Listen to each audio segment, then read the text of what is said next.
예, CBS 라디오 박정현 판승부 2부 문을 열었습니다. 이준석 개혁신당 대표 바로 만나겠습니다. 대표님 어서 오십시오. 네, 안녕하세요. 네, 진 교수님, 박 실장님 인사 나눠주시고. 안녕하세요. 안녕하세요. 많이 바쁘시죠? 정신없습니다. 예, 지금도 스튜디오에 방금 도착하셔서 숨가쁘게 들어오셨는데. 그렇게 바쁘다면서 SNL 출연하신다고요? SNL이 저희 하는데 찾아왔으니까요. 아 그래요? 한 20분 정도 시간 내서 저희가 찍었습니다. 직접 와서 네, 저희 그 국회 저희 사무실 찍었습니다. 그 MZ 대표인 그 배우 지혜은 씨를 만났다고 하셨는데.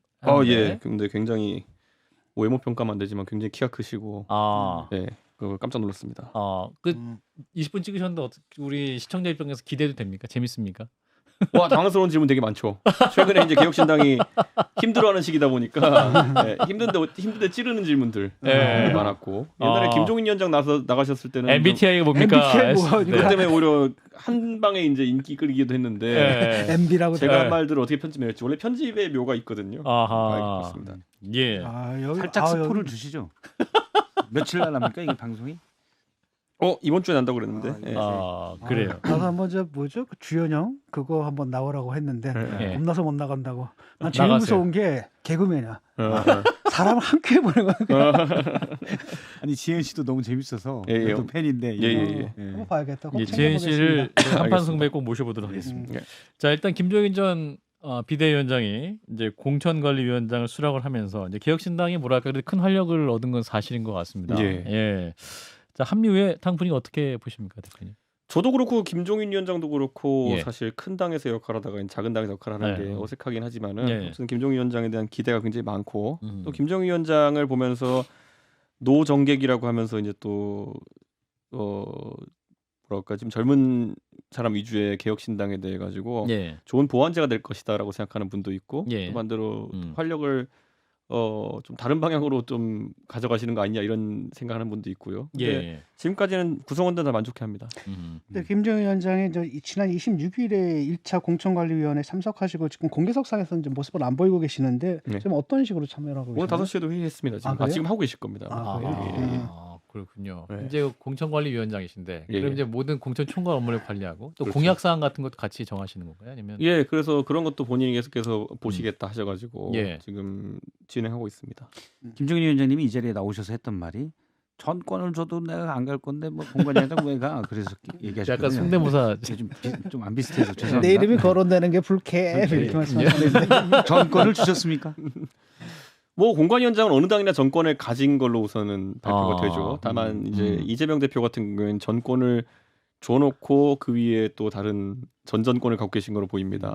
그런데 그런 것들이 뭐 구두적 합의에 그치면 의미가 없고요. 앞으로 실제 예. 진행될 공천에서 김종인 위원장이 주도성을 발휘하시고 또 개혁성을 발휘하시는 게 중요하겠죠. 예. 근데 이제 공천관리위원장으로서 이제 인터뷰 초반에 하셨던 말씀은 이제 개혁신당이 신생정당이고 이제 3지대 정당이기 때문에 인적 자원이 그렇게 풍부하지는 않다. 그런 한계 위에서 할 수밖에 없다 말씀하셨는데 예. 이게 이제 공천관리위원장으로서 좀 할 수 있는 혹은 이제 김종인 위원장은 어떤 그 갈등 상황이나 꼭 쳐야 될 거 하지만 잘 칠 수 없는 부분들을 쳐내는 타고난 능력이 있으신데 네.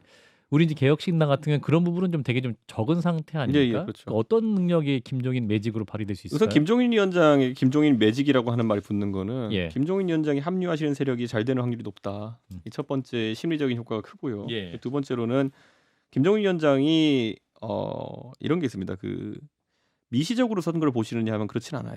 근데 거시적으로 선거를 보시는 눈이 탁월합니다. 그렇죠. 예, 그렇기 때문에 이 길이 되는 길이다, 저 길이 안 되는 길이다 이런 것들을 가르마트시는데 탁월한 능력이 있어서 예. 지금까지 굉장히 선거 전략가로서 활약하고 계신 건데 김종인 위원장이 이 개혁이라는 것이 어떤 방향성을 가야 되느냐에 대해 가지고 사실 지금 뭐 노인 빈곤 문제라든지 양극화 문제라든지 예. 이런 쪽에서 좀 더 우리가 목소리를 내야 된다라는 방향성을 잡아주고 계신데 예.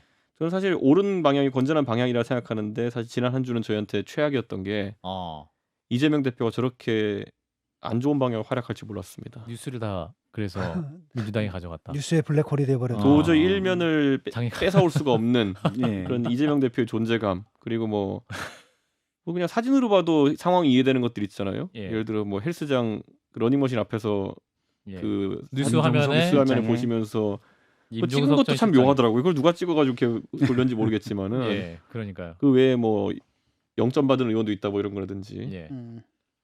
사실 좀 이해는 안 갑니다. 왜 그러시는지. 김정희 위원장께서 이제 개혁신당이 내세운 개혁이라는 말이 무엇에 합당한가? 이거 내가 좀 만들어주려고 한다. 이렇게 만들어주려고 말씀하셨다. 한다 이렇게 어. 얘기했어요.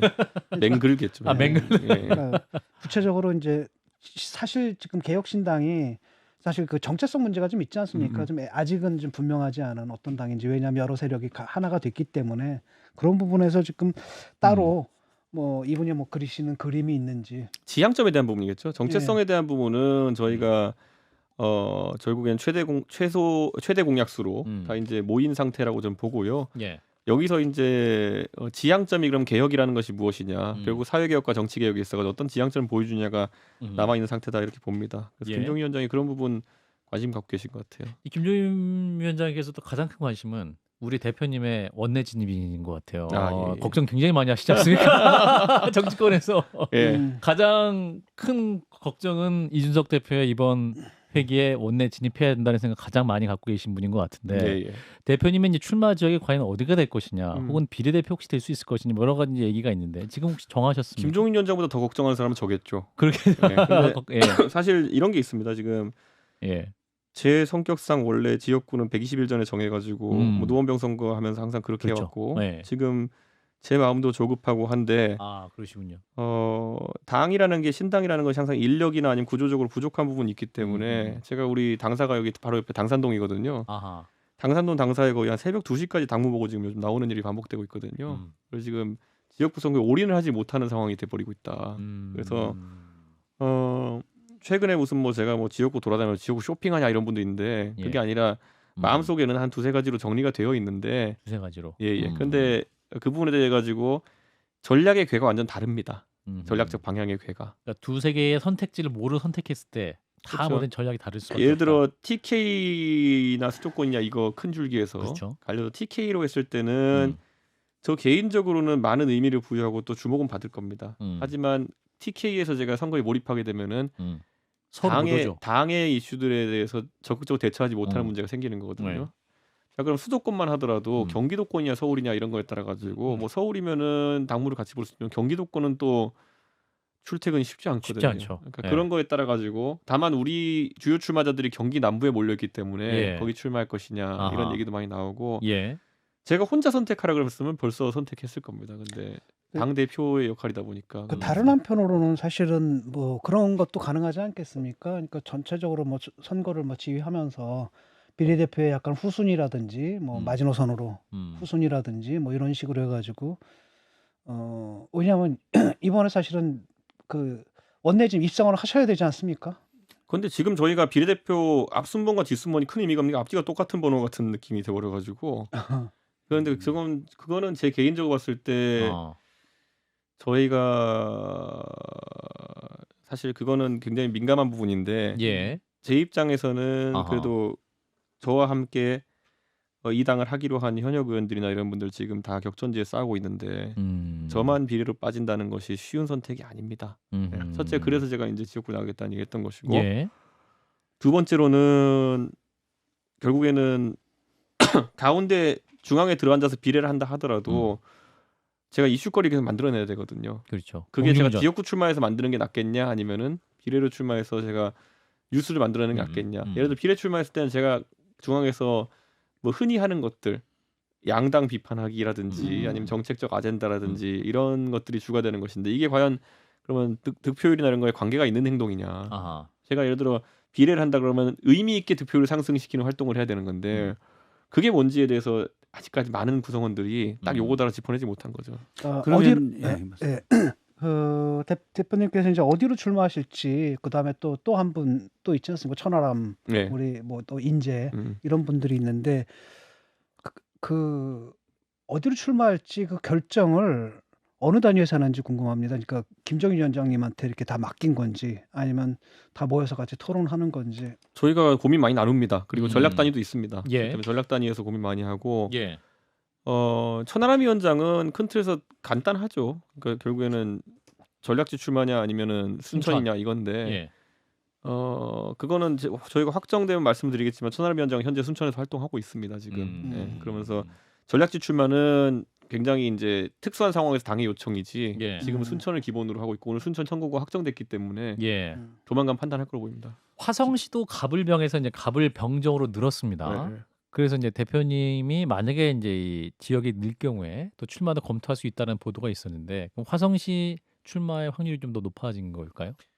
화성시 을이 이제 동탄 1, 2도 신도시였는데 예, 예. 그게 두 개가 분리되면서 동탄 1, 동탄 2가 각각 선거구로 분리된 거거든요. 예. 근데 냉정하게 말하면 거기 지난 선거 때 이원우 의원님이 65%의 지지율로 당선됐던 곳입니다. 그러니까 보수 정당의 35% 득표하는 그런 예. 험지라는 것이고 그러면 거기서 이준석이라는 인물이 어떤 평가를 받을지에 대해 가지고 냉정해져야 되는 겁니다. 아하, 네. 그렇군요. 이게 아무리 신당을 한다 하더라도 아하. 이준석은 누가 봐도 보수의 이준석이거든요.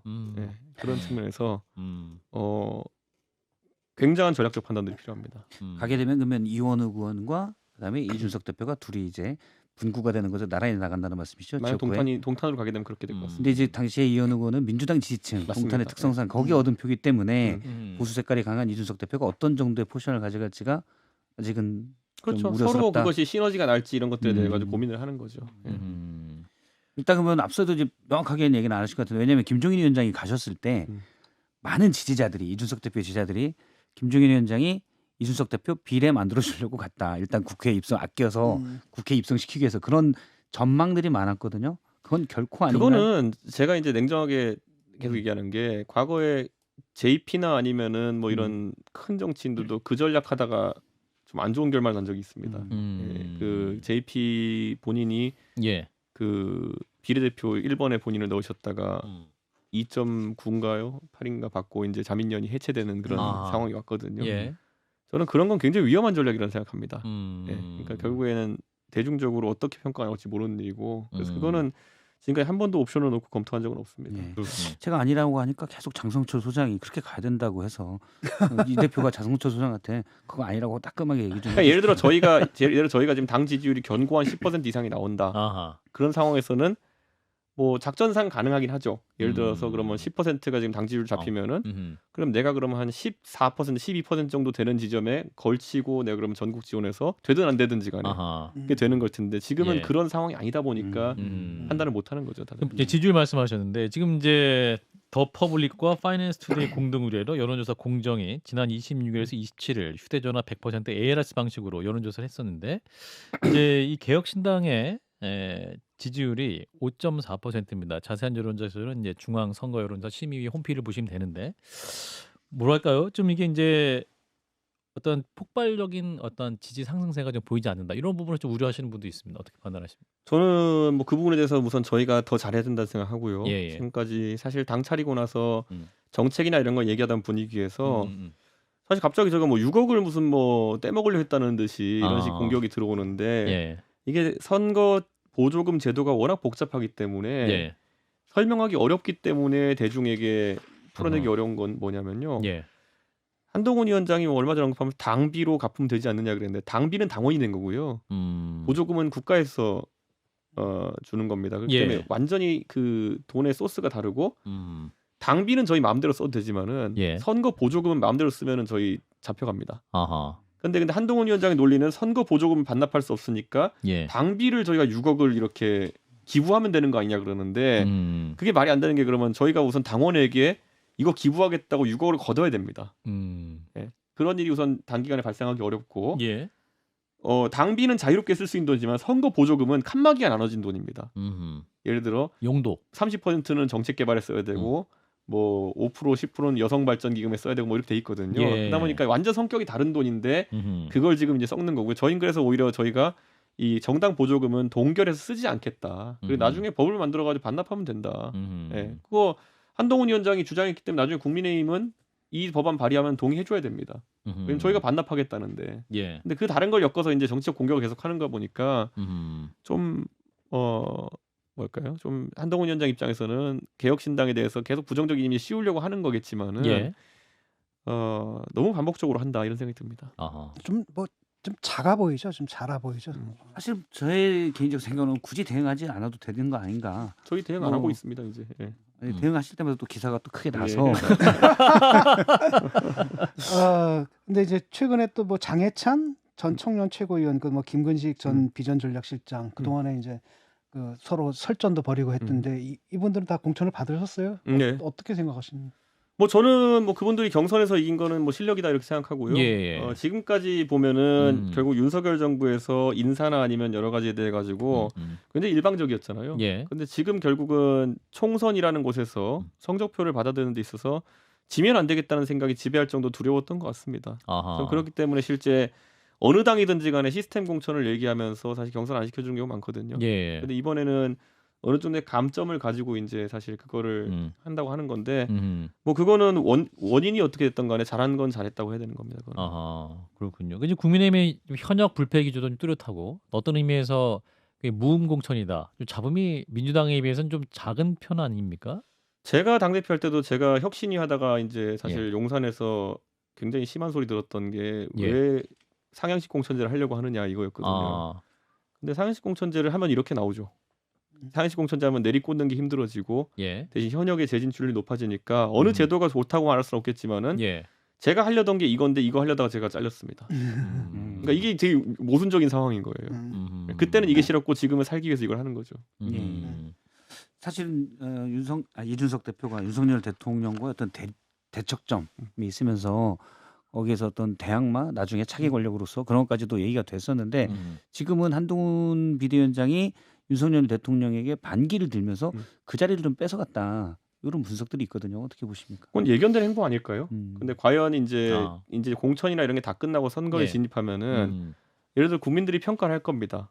결국에는 이 한동훈 위원장에 대한 평가를 해서 여기 투표까지 반영될 것인가? 왜냐하면은 정권에다 힘을 실어주는 것이 아니냐로 선거가 단순해지거든요. 예. 뒤에 가면은 그렇기 때문에 저는 이재명 대표가 납득 안 가는 형태의 이런 이상한 공천을 하는 것도 예. 거꾸로 말하면 그 자신감일 것 같아요.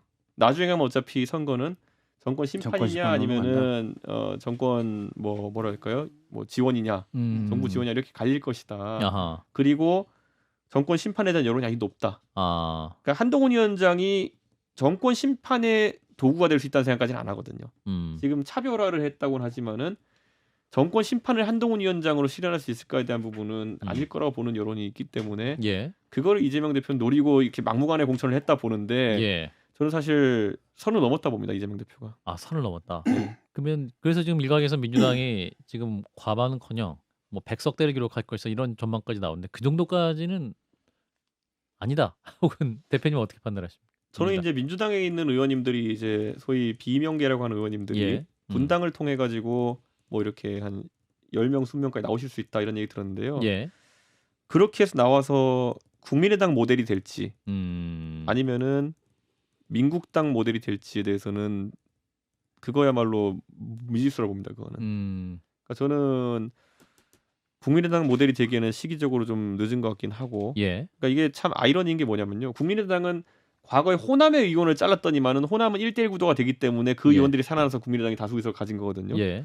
근데 수도권의 의원들을 잘라가지고 그 의원들이 덩어리를 진다고 해가지고 다시 의석을 가지고 들어오는 거는 엄청난 난이도입니다. 그거는. 쉽지 않죠. 수도권 기반의 국민의당을 한다는 건 거의 불가능에 가깝거든요. 예. 그래서 저도 처음에 이제 개혁신당 한다고 하면서 야 이거는 영남 기반으로 해야 되는 거 아니냐라는 고민을 계속 했던 거고. 근데 1대1 구도가 나오지. 근데 영남은 또 1대1 구도도 안 나와요. 잘. 민주당이 일정한 지지율을 갖고 있기 때문에. 예. 그래서 저는 지금 그 서른 의원님이 한번 나오시고 또 홍영포 의원님이 이제 뭐 다음 준비를 하고 계신다는 얘기도 있지만은 예. 수도권 기반 국민의당 모델은 되게 힘듭니다. 저희도 사실상 그런 시도를 지금 하고 있는 거지만은 개혁신당도 굉장히 힘듭니다. 지난 이제 강서구청장 재보궐선거 때 이제 대표님이 시뮬레이션을 통해서 몇 퍼센트 차이 정확히 맞추셨지 않습니까? 네. 17, 18%의 차이로 질 것이다 국민의힘이. 근데 장성민 전 이제 의원 대통령실 미래전략기획관이 국민의힘이 승기 잡았다. 160석까지 150에서 160까지 간다. 뭐 이런 전망까지 했는데. 저는 솔직히 그 부분에 대해 가지고 항상 인물 변수 얘기하고요. 예. 그러니까 국민의힘의 후보군의 인물 경쟁력 변수가 존재할 것이고요. 그 제가 지방선거 때 경험했던 거는 인물 경쟁이 좀 떨어진다였습니다. 그게 아하. 어떻게 보강된지 봐야 될 거고 두 번째는 결국엔 아까 말했던 것처럼 공천 끝나고도 한 달여의 시간이 남아 있습니다. 이 기간 동안에 정권 심판론이 불지 아니면 정부 지원론이 불지에 대해 가지고는 그건 아무도 판단할 수 없는 문제다. 현재도 그런 수많은 변곡점이 존재할 수 있을 것이다. 지금 양당의 지지율이 이제 33, 34 뭐 이렇게 잡히는 경우도 있고, 그렇습니다. 뭐 조사마다 다르겠지만은 예. 뭐 36, 30 조사마다 완전 다르기 때문에 예. 제가 특정할 수는 없지만은 예. 강서보궐 선거도 두 당의 음. 지지율이 붙어 있는 상황에서 했는데 모름 없으면 어디로 쏠리냐에 따라서 그 격차가 난 거거든요. 예. 그건 아하. 지금도 마찬가지. 지금은 모름 없음이 이재명 대표의 그런 어떤 공천 공천 파동. 파동 때문에 음. 내일이 투표라면은 모름 없음이 조금 더 국민의 쪽 우세할 수 음. 있겠지만은 이들이 어디로 갈지는 아직도 모르는 거다. 음. 그리고 과거 강서보궐에 비해 가지고 지금은 정당 지지율이 잘게 나눠져 있습니다. 야권 지지율이. 그렇죠. 그러니까 최근에 뭐 서울 수도권에서 서울에서 국민의힘이 뭐 예를 들어 몇 퍼센트 격차로 앞서고 있는 조사 나온다. 그런데 나머지 예를 들어 개혁신당과 무슨 뭐 새로운 미래와 그다음에 뭐 이런 정의당 이런 당들의 합산을 해서 예. 그걸 가산해서 보면은 의외로 격차 크게 안. 민주당이 이제 그렇습니다. 공천 문제를 겪으면서 반사 효과를 조국 신당이 얻을 것이다. 뭐 실제로 또 여론조사에서도 요즘 이제 의미 있는 숫자가 나오고 있다 이런 판단도 나오고 있습니다. 대표님은 어떻게 판단하십니까? 저는 조국 전 장관의 그 성공 그 신당의 성공 여부는 예. 민주당의 비례대표 연합정당 명부가 얼마나 그 민주당 지지자들한테 오히려 골수 민주당 지지자들에게 얼마나 이질적으로 느껴지느냐에 달려 있다 봅니다. 아하. 제 주변의 민주당 분들 얘기해 보면은 예. 지난 그 비례 명부에 더불어시민당 명부에서 아하. 상처를 많이 받았다 그래요. 상처. 네, 왜냐하면 거기서 그 명부에서 결국에는 용해인 의원이 나가서 결국 기본소득당 원래 약속된 거였지만은 우리 손으로 왜 다른 당 사람을 당선시켜야 되지라는 거에 대한 그 불만. 조정훈 의원도 있었고. 조정훈 의원은 아예 진영을 넘어버렸죠. 예. 거기에 더해가지고 그 명부로 뽑힌 의원들 중에서 의정 활동을 하지 못하신 분도 있었어요. 제대로. 예를 들어 뭐 윤미향 의원님이라든지 이런 분들. 그러니까 그런 것 때문에 아쉬움이 되게 컸다 그래요. 그러니까 그 명단이 오히려 당 밖에 있다 보니까 아하. 이게 필터링을 하기도 어렵고. 이번에 뭐 진보당이니 뭐니 뭐 잔뜩 들어올 것 같은데 예. 그 또 이분들의 또 성향이 음. 우리 이제 보통 유권자들이 좀 걱정할 만한 성향도 좀 갖고 있는 것 같고. 그래서 저는 이제 아까 말했던 것처럼 진보 계열 당들이 들어온 연합정당이라는 거는 예. 좋게 표현하면 그분들 중에 개성이 강한 분도 있고 나쁘게 표현하면은 소위 종북이라 불리는 성향까지 올 수 있는 거거든요. 근데 제가 얼마 전에 방송국에서 우연히 민주당 핵심 관계자 만나서 그거 어떻게 할 거예요 그랬더니만은 뭐 국가보안법 정도는 걸르려고 해 이렇게 얘기하더라고요. 근데 사실 종북 성향 중에 국가보안법 걸릴 정도면 그 중에서 좀 바보 같은 사람이거든요. 제 생각에는. 그러니까 저는 핵심들은 오히려 안 걸렸다는 말씀이시죠? 그러니까 뒤집어 말하면은 그런 수준의 기계적 필터링을 하겠다 생각하는 순간 저는 약간 좀 그 명부가 나중에 굉장히 사고 터질 수 있다. 아하. 예. 그 명부 누구냐에 따라서 왜냐면 이게 민감도가 확연히 다릅니다. 음. 뭐냐면 저도 제가 이제 개혁신당 하면서 뭐 정의당 계열 인사분들 오시고 이렇게 하는데 보면은 사안에 대한 민감도가 확 다릅니다. 예를 들어 얼마 전에 이제 모 인사가 얘기하는데 이석기 의원 같은 경우에 이제 논쟁적인 인물이잖아요. 과거 통진당. 예. 예. 근데 이분은 최종적으로 이제 개혁신당에 합류를 안 하셨는데 예. 그러니까 새로운 미래 측 인사죠. 음. 근데 이석기 의원이 그 감옥 간 건 그렇다 치고 감옥에 너무 오래 있지 않았냐라는 얘기 저한테 하시더라고요. 예. 예. 예전에 그런 본인이 했던 발언에 대해서 제가 왜 이런 입장 물어봤더니만은 그럴 수도 있겠다 생각이 들면서도 대한민국의 아주 주류적인 시각은 아니겠구나. 그런데 그런 것들이 비례연합정당 했을 때 민주당 쪽에서 많이 튀어나올 수 있겠다. 예. 그런 생각을 했습니다. 자, 마지막 질문은 이제 새로운 미래와 관련해서 이낙연 대표 예. 이제 광주 출마하려고 한다. 그리고 3월 3일에 기자회견을 한다. 이제 광주 어느 지역을 출마할지 아직 결정되지 않은 상황이고 광주는 정했다. 그래서 기자회견이 예정되고 있습니다. 어떻게 보십니까? 저희 같이 있을 때 많은 사람들이 요청드렸던 건데 예. 그때는 뭐 판단을 좀 못하셨던 것 같은데 지금은 결심하신 것 같으니 뭐 우선 응원의 박수를 보내겠습니다. 예. 근데 공교롭게 양양자 원내대표의 지역구인 광주 서구 출마도 예상이 되네요. 그건 원래 저희가 요청할 때도 검토되고 있었습니다. 아. 그때 뭐 서구하고 다른 지역구 하나가 얘기가 나왔었는데 예. 그때는 고민을 거듭하고 계셨는데 이제 고민 끝내신 것 같습니다. 예, 한 3초 나왔는데요. 네. 이제 국민 여러분께 개혁신당 기대해달라 마지막 말씀 마무리 말씀하고 듣고 예, 마무리하겠습니다. 국민 여러분 그 개혁신당이라는 당이 처음에 출범하면서 아무래도 여러 가지 우려점을 안겨드린 것 같아 죄송하고요. 그런데 저는 이렇게 생각합니다. 대한민국의 지금 정치 윤석열 대통령이 헤게모니를 잡아가지고 본인의 지금까지 2년 동안의 그런 어떤 통치 스타일을 이어가는 것이 옳은지 이재명 대표가 또 잘 돼가지고 또 지금까지 어떤 이런 과오를 이어가는 게 옳은지 음. 정말 답이 안 되신다, 답을 모르겠다 싶으시면은 선명하게 저희가 이 모든 것을 탈피할 수 있는 개혁신당에 한 표 부탁드리겠습니다. 네, 이준석 개혁신당 대표였습니다. 고맙습니다. 예, 감사합니다.